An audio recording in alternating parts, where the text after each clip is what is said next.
Hi, my name is Jordan Berry. We're here at Intetain 2014 in Chicago at Columbia College.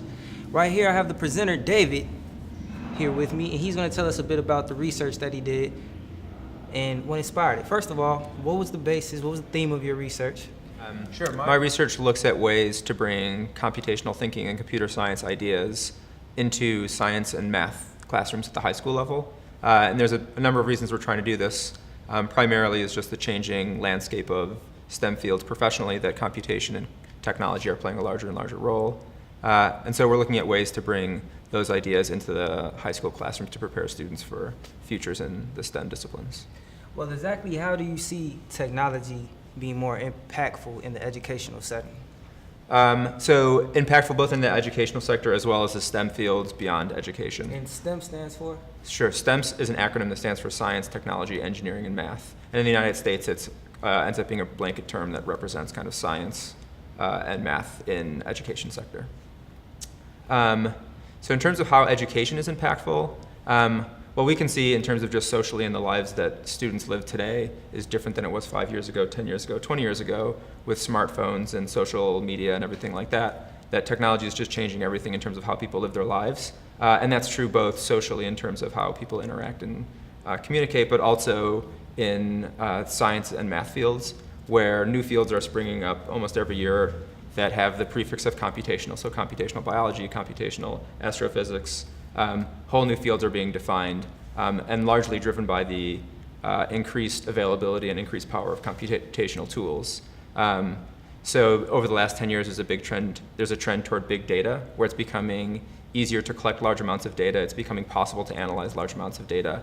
And with that large amount of data, we can start to answer questions that we couldn't before. And a good example of that is the Human Genome Project, where in the last 10 years we've sequenced the entire human genome, something that 20 years ago was just impossible.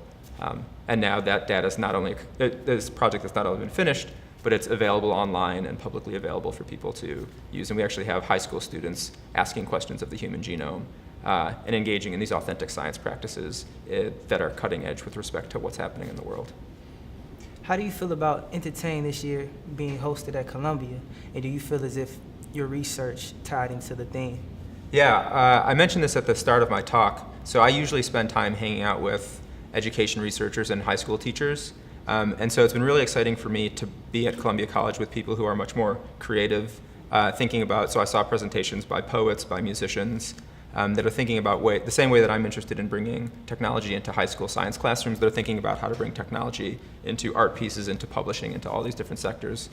So in a way, we're challenging the same problem, but doing so in very different ways. And that's a really exciting, for me at least, a really exciting space to be in, to hear what their products look like and what strategies they're using and kind of what they found that works and what they found that's been challenging. And I hope that although high school math activities and high school chemistry activities might not be as exciting or sexy as choreography or book printing, things like that, hopefully they can see some relation and maybe get some ideas for what they're doing. And so Columbia College is a wonderful context for that. And even just the technology that's around, the fact that the presentations are given on a soundstage and things like that just gives it a really neat kind of cutting edge technology infused setting.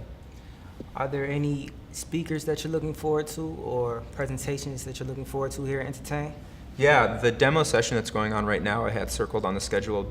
And this has to do with my interest in education generally, and so there's a number of presenters from Field Museum, Chicago History Museum.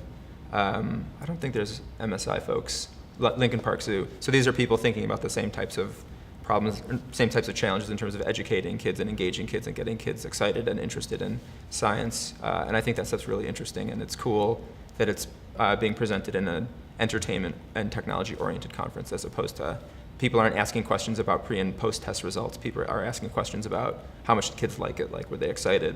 And I think those are really important, compelling parts of the education dialogue that are missed at a lot of kind of more conventional education conferences.